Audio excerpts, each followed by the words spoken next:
Hi everyone, welcome to another episode of Second Act Actors. I'm your host, Dr. Janet McMorty, and I am still a medical doctor simultaneously trying to pursue a career in acting. My guest this week is Megan Beers. Megan was a marketing coordinator turned actor. She and I met in an online acting class, as I seem to meet a lot of people these days. I, of course, did the natural thing in an online acting class. Come on, you all know you do this too. I found everybody on Instagram, found Megan, got in touch with her and liked all her photos. She does a lot of cool outdoorsy stuff like rock climbing and stuff like that, which I really love, and learned that she has a wonderful first act to second act acting story. Again, from a career in marketing, now into acting. She also has a really interesting life story as well, too. From acting in Toronto and acting in Los Angeles, just making a lot of really big life and career decisions that I think you're really going to enjoy. I hope you enjoy hearing this wonderful story from an incredible, incredible human being and a very talented actress, Megan Beers.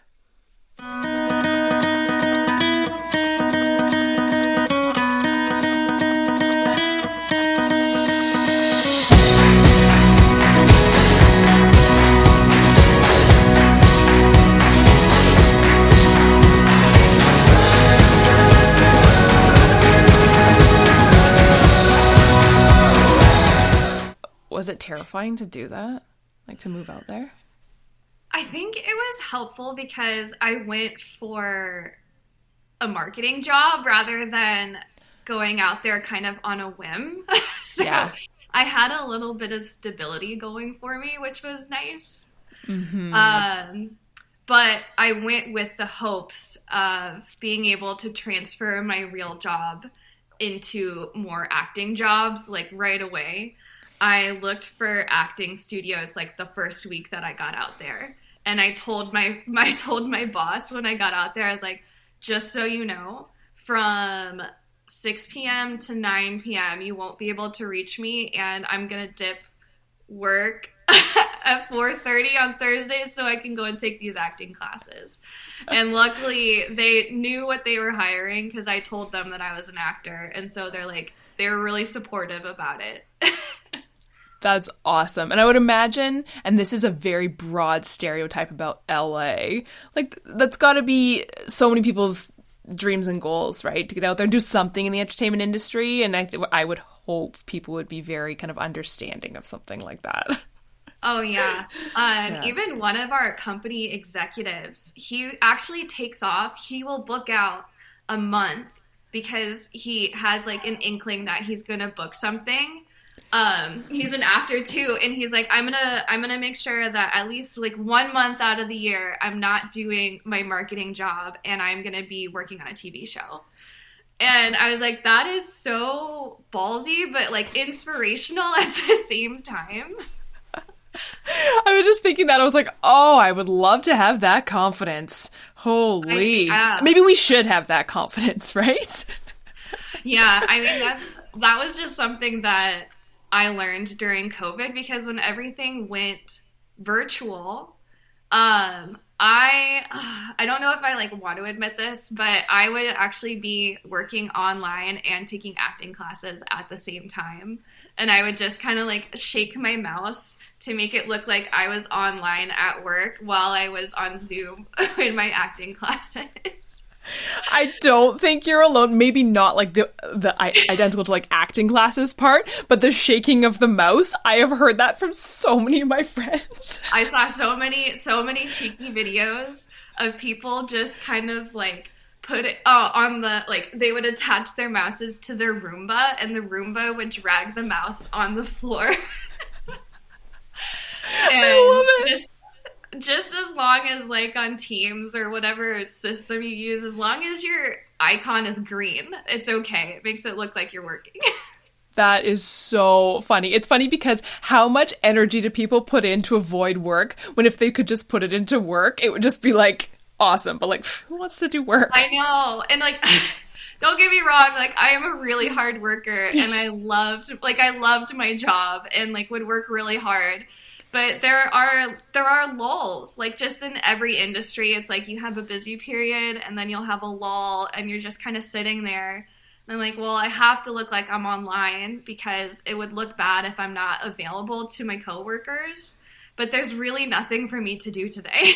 So, and I don't want to waste that time. Yeah, exactly. Well, speaking of that, tell me your story. How did you get into acting?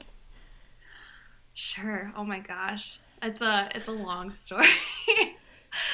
So I have always wanted to be an actor, like since I was a little girl. I just had this obsession with movies, and growing up, we always had our Friday night movie night. And just as I continued to grow up, that dream of being on screen and going to a movie theater and seeing my face and living out those stories, it never went away.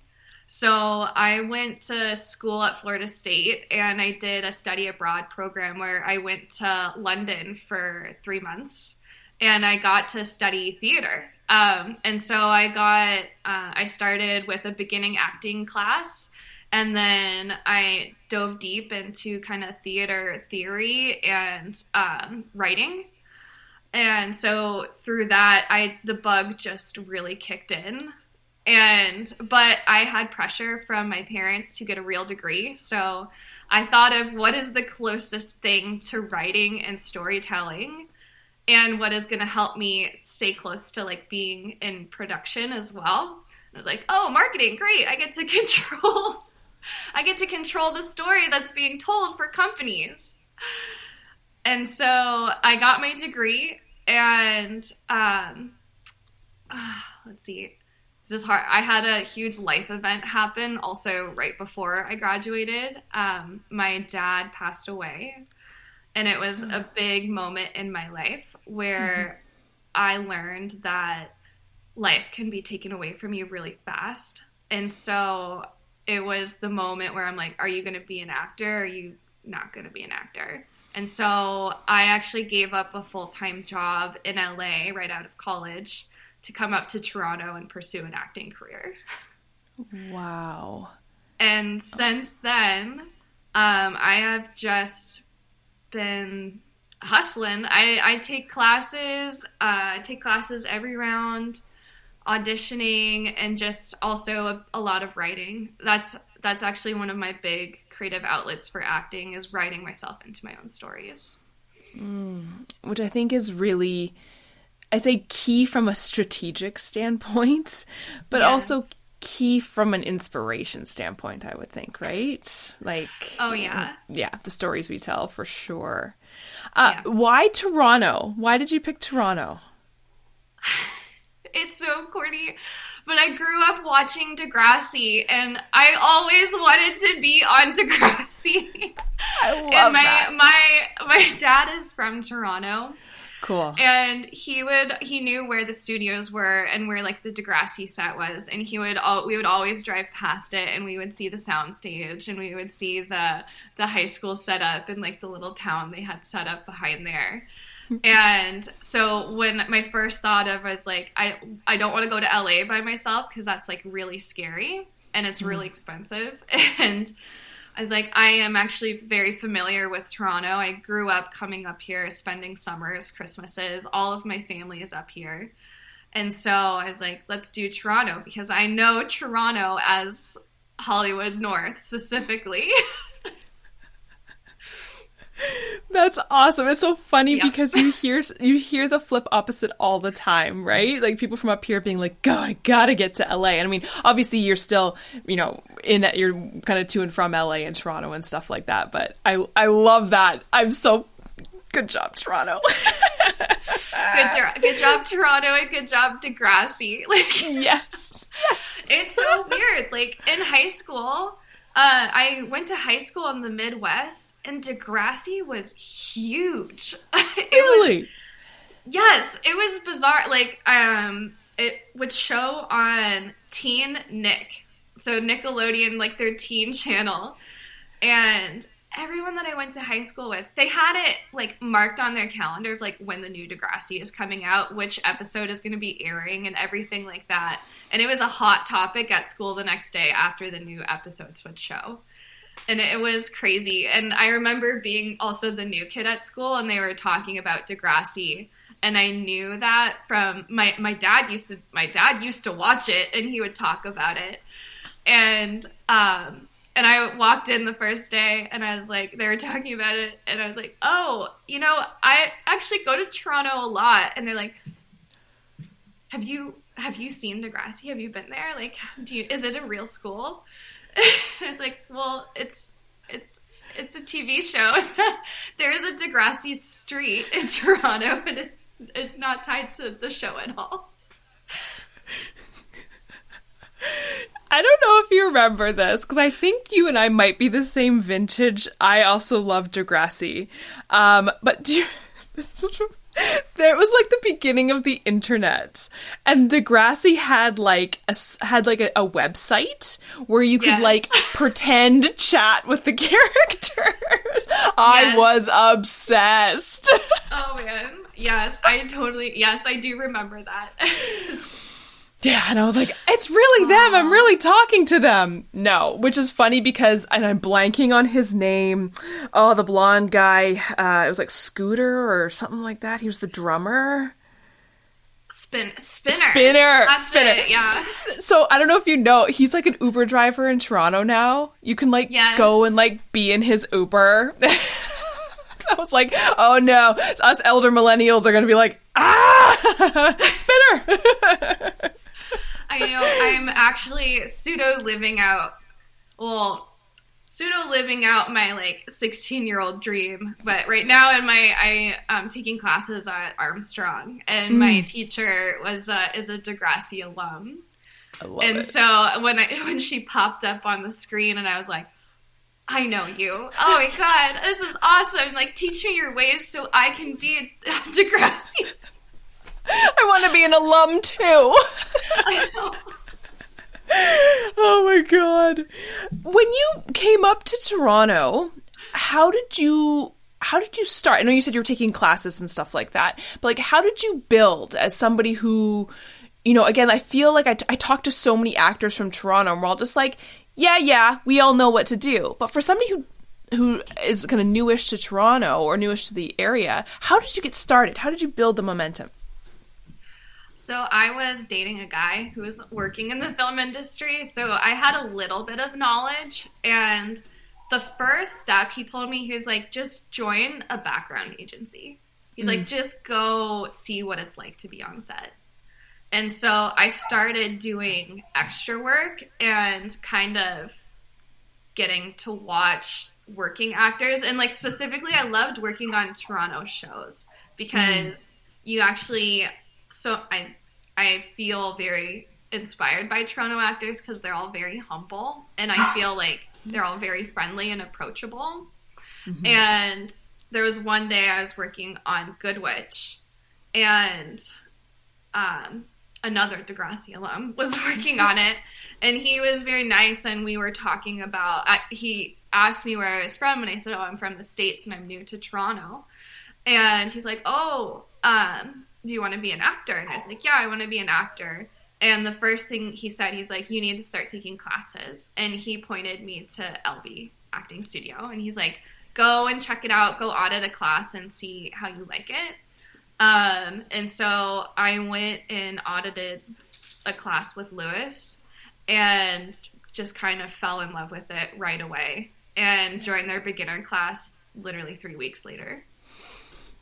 Yeah. I love that. That's awesome. I think, so many of us have gotten similar pieces of advice, with with both LB and Armstrong, and being like, these are the places you need to go take a class. And it's incredible how many people I chat with, and I'm the same, started doing background.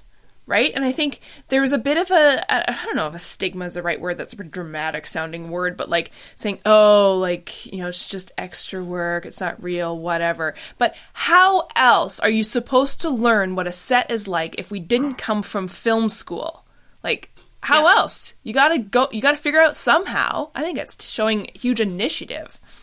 Yeah. It is. And it's also, you get to watch the professionals do their thing live, and to learn how to behave on set too, because like you said, without going to film school and honestly, I have actually known a lot of people who went to university for acting, and never had on-set experience. And behavior, I think, goes a long way, and knowing how a film set works. Because, I mean, I'm the type of person that never wants to be in the way. So learning the lingo, learning where the shot is being held, learning how to take direction, you learn that specifically by being on set. And I would never take the time that I spent doing extra work for granted, because I learned so much. And honestly, like I said, you watch the professionals do their thing right there. And there's no better way to learn than by their example. Yeah, it's so true. And I think I really learned, obviously, from watching the pros do it, but also the other people on set, like you were saying, right? Like, what are the other people's jobs? But also, I remember I was on a set. Oh, it was like, what movie was it? Duh, the big one. It was Nightmare Alley that they were filming up here with Guillermo del Toro. And there was a day, for the entire day, I wasn't being used. And I managed to again, trying to not be in the way, just be off to the side, but able to see the monitor and what they were filming. And that was just fascinating, because about what is actually on camera. How in the world are you supposed to learn that without looking at it? It was just fascinating. Yeah. Yeah, for sure. It is. And also watching the relationship each of those actors has with the director. I think it's interesting to watch the director and to see what he sees, and then he or she, and then see how they implement it in the scene by working with their actor. Yeah. Have you had any really interesting or really memorable times on set where you got to see that dynamic play out? Trying to think. It's been 4 years since I've done background, so it's been a while. I would say, actually, yeah, I think it's another OG Toronto show, Shadowhunters. That one. Oh yeah, it ran so long here. That was one of my first background gigs, and I loved the way that the director interacted with the lead characters on that. So we actually had a huge scene. It was a really, really big day. I think there were 300 people on set. And I was lucky enough to I kept getting pulled in to interact with the main cast. And then the director, watching how he navigated all of these people and being able to do an effective job of communicating to the actor and making sure that the actor is, able to focus and getting the right emotion and depicting the right story amongst all of this chaos that is going on was amazing to watch. It was definitely talented, because the room we were in, it was tiny. It was super loud. It was very claustrophobic too. And for somebody to actually sit and be able to do their job in a very professional manner, and stay like that for we're filming for 10 hours, and he kept it going. And I was that's awesome. And I actually watched that episode, and I watched it back, and I was that looks so cool. Amongst all of that, this shot looks beautiful. This scene, it looks awesome. Yeah. It's always neat to see the final product and how different it is, and how different you kind of imagine what it's going to look like in your mind when you're on set, and then you watch it, you're oh, cool. Yes. Yeah. So you split your time between Toronto and L.A.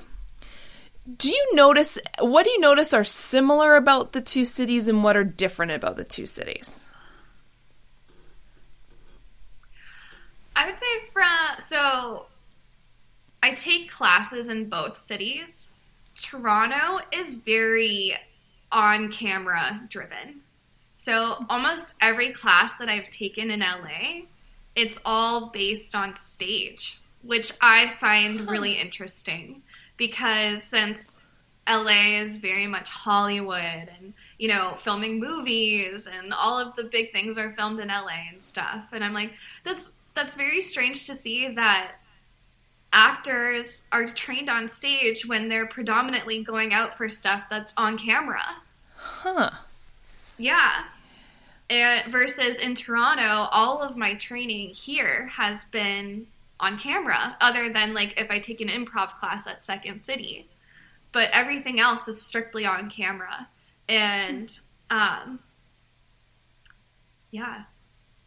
And it translates very differently, I find, too. Yeah, and I remember... Oh, go ahead. Oh, no, I was just saying, I just remember Lewis talking about that once about, and this is when in my beginner class, and there were a couple other people who had come from theater backgrounds, and I'm going to put myself in that category because I had no other acting background except for, like, you know, school plays. And I'm also theater. Theater, right? Where everything is so big and needs to be so projected. Yes. And it's not so much about here. And he was always just like, it's too big. And then even when you think you're being too small, he's like, too big, right? Like everything's so subtle. It's so hard. I know.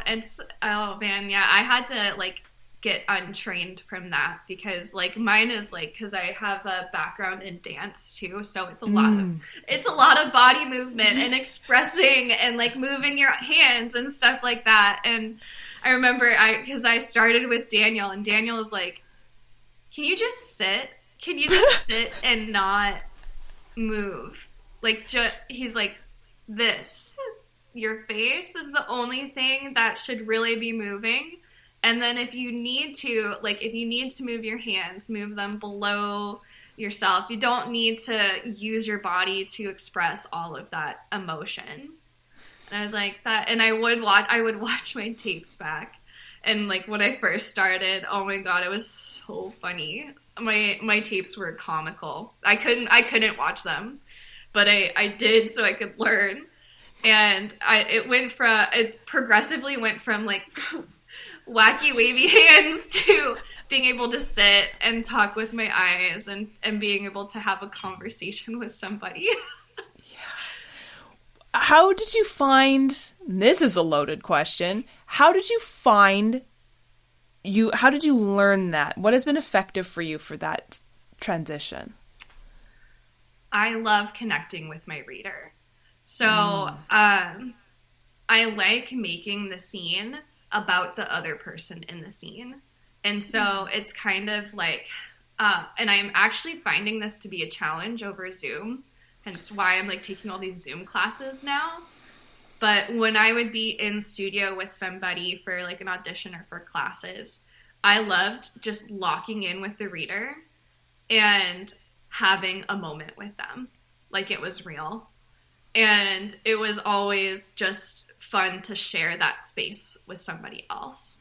And it would be fun if they would get into it too. But most of the time, I loved it when I had a dry reader too, because if it was a really emotional scene and they're not giving me anything, I would just get even more mad. And I'd be like, dropping the F-bomb, I'm gonna yell at you even louder because you're not giving me anything, please. Like, yeah. So how do you do that on Zoom and in your self-tapes? That is so self-tapes, I find it easier. So I have like a little tiny like light that I clip to my laptop when I'm taping. And so for some reason, I can connect with that little inanimate object more than I can with my reader over Zooms for audition. I love that. So I'm like, whenever I get a self-tape, I'm like, thank God, because so far over Zoom now, like, because I'm learning to try to connect with, you know, the screen and connect with the person on the screen. But I find I can see them reading the script more than I could when we were live. So it's like, it feels like I'm not talking to anybody because it's kind of difficult when it's like I'm locking in, I'm trying to be there with you. And then your person is like this the entire time. I'm like, oh great, I'm looking at a script. Cool. Like I'm looking at a piece of paper. It's just barrier after barrier after barrier, right? It's not just the screen. It's the screen, it's the script, it's the camera, and then maybe someday you'll get to the person if you keep digging. Yeah. Yes. Now I'm starting to practice that now though, where it's like, because it's in some ways it's the same and it's different. because it is just talking to a reader, and they're not there to be an actor. But now it's like, I love when I get an emotional scene and they're like reading it really dry, and I'm like, I'm gonna yell at you so hard because you're not giving me anything. So it's just gonna fuel it even more. Do you find you've brought anything in from your marketing career into your acting career now? I think so. Yeah. I feel like my marketing career tamed me a lot, because when I first started out as an actor, I was very much into like living as a bohemian artist, and I felt very erratic and untamed, I guess. I just was kind of wild. And I actually saw this in my work too, where I was not a consistent actor, and I wasn't doing the prep work at all. 'Cause I have this tendency to like with my background being in theater, I've done a ton of improv. And so I would go in and just try to I'm like, okay, I have the lines memorized, and I'm going to try to improv my way through the scene. Which sometimes translated incredible, and sometimes was just in the toilet. I'm like, what was that? Like, what were you even trying to accomplish? And then, so when I finally decided to get a little bit of structure in my life, my marketing career has definitely taught me that preparation is key, and you cannot improv your whole life. You can't just wing it. And so I find now that I've like started auditioning again and self-tapes and classes, and I approach my prep, I take it a lot more seriously. And I actually will sit down and make the time to like do the text analysis, rehearse it, think about different ways how I want to present it, and it's weird because I've been taught so many different methods where it's like, oh no, you're supposed to leave, be in the moment for your scene and stuff. And I'm like, yeah, but now I find it a little bit richer if I prep it and then I leave it all and then I'm in the moment, but I still have that thought in my head of, oh, I did it this way, I tried it this way, and I have a direction, which is nice. Because in marketing, if you don't have a direction and you don't have a goal at the end, your product is not going to do well. And specifically for me, I was in research, and so I was managing all of these market research studies. And so if you do not have a plan and you do not prep the work beforehand, your project could get taken away, or you could be presenting wrong data to your client and taking them down a path of failure. And so I had to learn that. I had to learn that lesson. Yeah. I love the idea of like taming ourselves. I think that's a really interesting concept, right? And I feel like having a job prior was a big taming thing for me as well too. Because I think about like the hyperactive chihuahua I was in high school. There is no way I could have been successful. I don't know. Whatever. I'm going to say it. There's no way I could have been successful, I think, as an actor when I was in my late teens and early 20s and even like 30s. Just because I knew who I was back then. I was kind of an idiot. And I agree with you, right? The whole idea of a starving artist and a bohemian and stuff. I don't think I couldn't have brought a good person forward, and I didn't have the experiences to bring forward. I would think I did, but there's no way I did. I know. I think back to like when I first got to Toronto and didn't have any structure in my life at all. I was also just the queen of odd jobs. So I had like no structure at all. Like I was running from job to job to job to audition to class to everything. And there was nothing that was the same every day. And so I think I lost myself in it. And I actually really lost direction. Like, I didn't know. I was like, I know what I want to do. I want to work as an actor, but having the structure and having kind of a roadmap ahead of you of like, how are you going to get there is like, it's a big deal. Yeah. Because before that, I was just winging it. I was just taking whatever came my way, and I had no control over my life, which netted out at me having to get a real job and having to grow up a little bit. Well, and it's interesting. Do you find now that you've had these experiences, like incredible good, incredible bad life experiences, do you find now like that you can just pull from that time to be like, do you find you have characters you can pull from now? Yeah. Characters, and also just I hate this term because I hate people being a brand, but it's very true. Like, I've figured out who I want to be in this industry and what my quote unquote brand would be. Right. So being able to pull from that, So like, I think about I auditioned for Suits a couple of times, like way back in the day, and I would have not been right for that show at all because I had no professionalism at all, and I had no way to present myself to pull for a character who is a lawyer who can say these lawyerish terms very confidently and go get what she wanted. And now I feel like I can sit down and get those like more professional roles, get those scripts where it's like kind of like an office script, or being more like in a corporate setting, and I can definitely take from that to bring more confidence, I guess, office confidence. Yeah, for sure. Has there been anything that surprised you about the industry, either Toronto or LA, or just in general?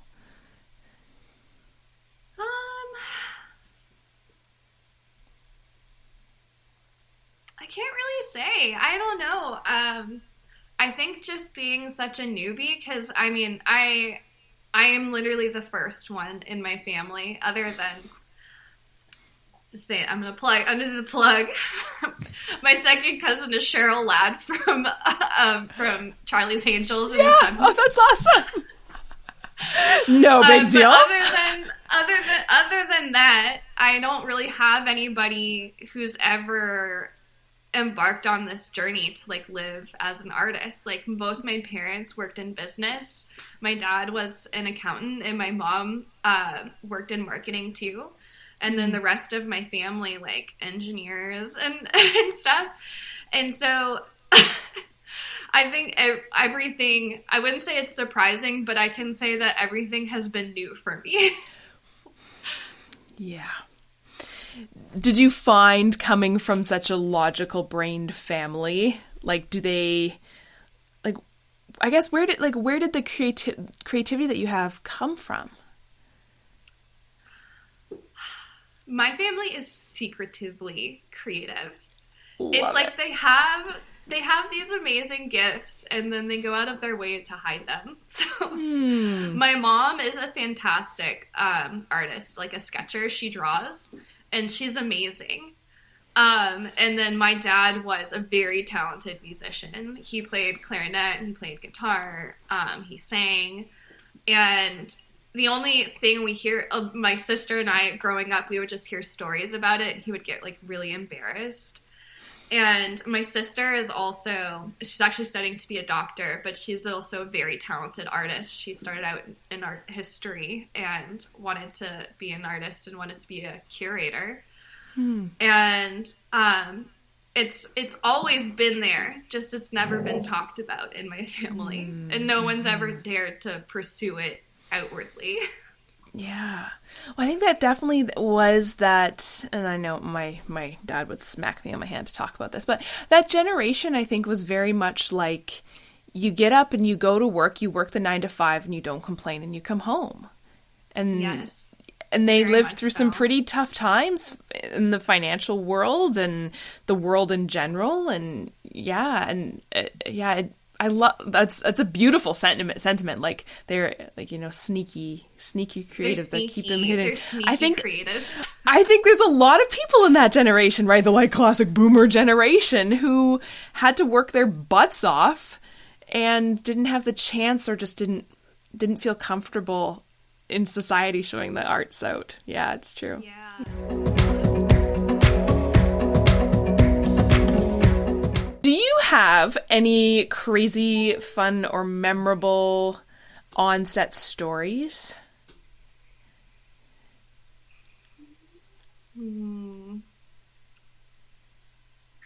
I'd say like maybe memorable, but I don't know if it's like a good memorable. So so I was a handmaid on The Handmaid's Tale for 3 seasons. Wow, cool. And yeah, from the beginning. Like it was and I think one of the craziest days I had with them, we were filming a funeral scene. It was like a mass funeral scene. And we had to do this crazy ritual, and we did it for 18 hours straight.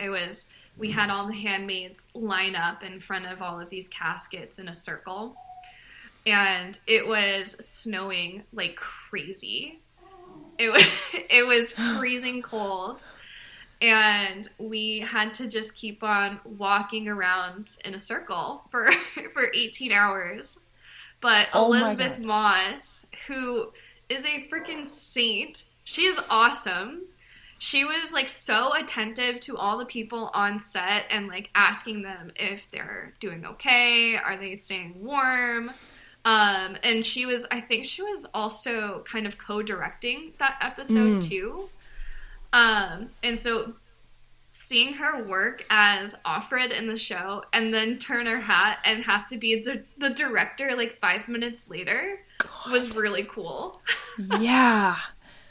Oh, that is, yeah, Handmaid's Tale, I think, and you were talking about like classic Toronto shows. This will become one for sure. Yeah. That's amazing. 3 whole seasons. That's so cool. What an experience. It was a long time. It was, and like being able to put on the red cloak and everything like that it felt so heavy. And, like just emotionally, but I wanted to when I first got to Toronto and I heard that The Handmaid's Tale was filming up here, that was like I was trying so hard to get on that show. And when I finally got brought on and they were like, if you're a handmaid, like you're going to be asked like for every episode now. And I mean, I met one of my best friends working on that show because she started from day one and I'm pretty sure she still works on it. Oh my gosh, that's amazing. Yeah. There's something about shows that have like costumes. And it's not just like iconic ones like The Handmaids, but like there's just something about, because as a background, as you know, a lot of times they ask you to bring your own clothes, which is fine and say fine, whatever. But when you have a costume you have to put on, it's just like, it's just the best feeling. It is. So cool. It brings you into character right away. It's like you own that new like persona. Is there anything that you are looking forward to this year coming up?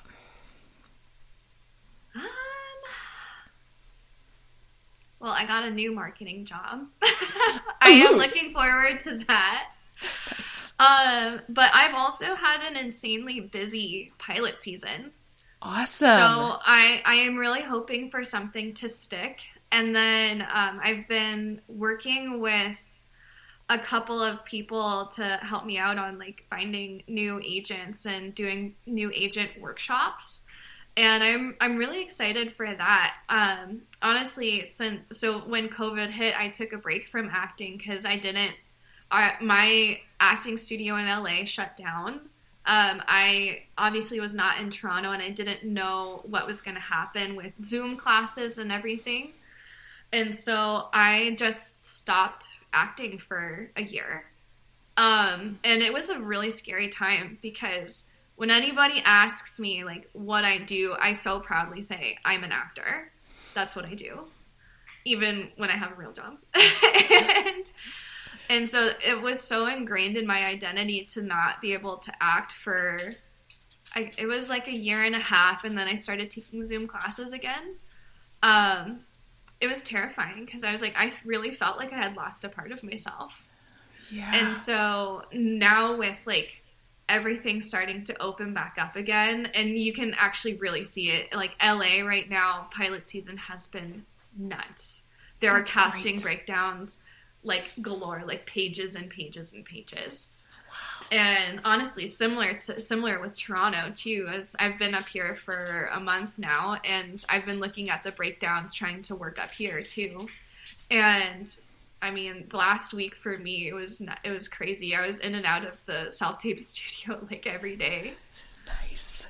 Yeah. Can you just briefly talk about, or not so briefly, pilot season? Because we don't really have one in Toronto. Like, we don't. Compared to the chaos of pilot season that I hear rumors about in L.A. Tell me about that. It is wild.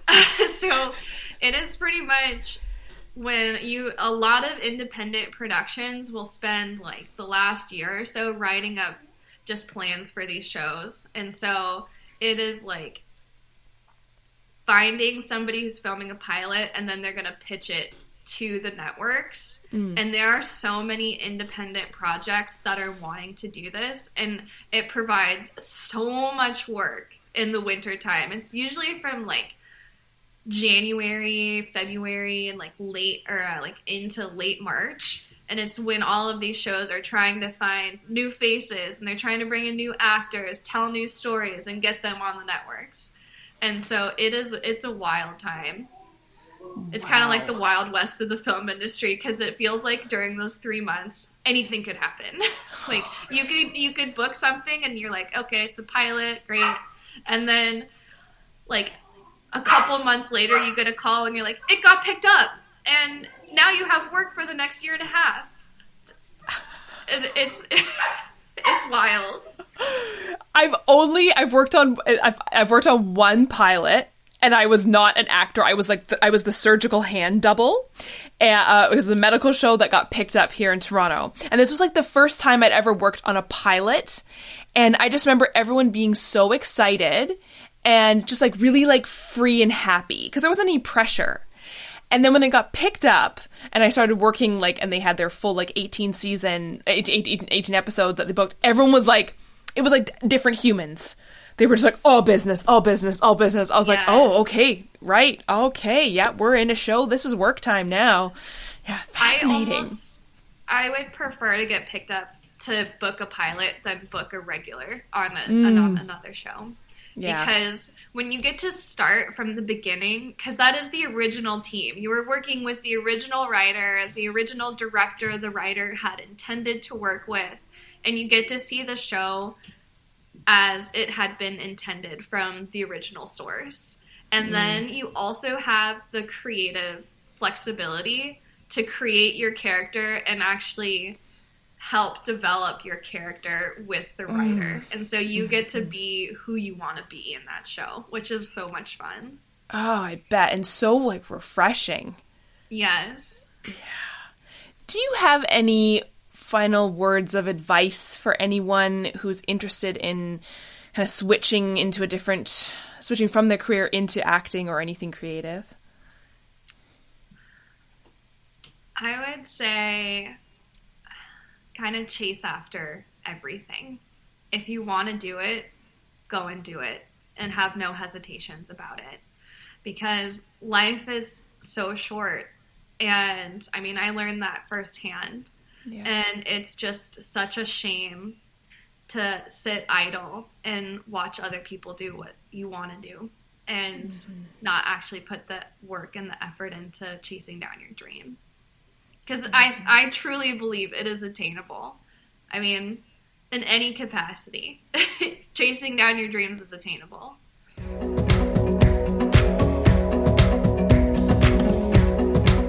Thank you, everyone, for tuning in, and thank you, Megan, for being my guest this week. Thank you for sharing your story. Thank you for, making me feel like I'm not completely insane about my love of Degrassi growing up. I appreciate a fellow Degrassian. I don't know what Degrassi fans are. There must be a fandom name. And thank you for continuing to post really inspirational outdoorsy photos on your Instagram. You're making me want to get outside, even though it's minus whatever outside and pouring with rain/hail here where I am in Northern Ontario. I hope you will all tune in next week for another episode of Second Act Actors. Bye!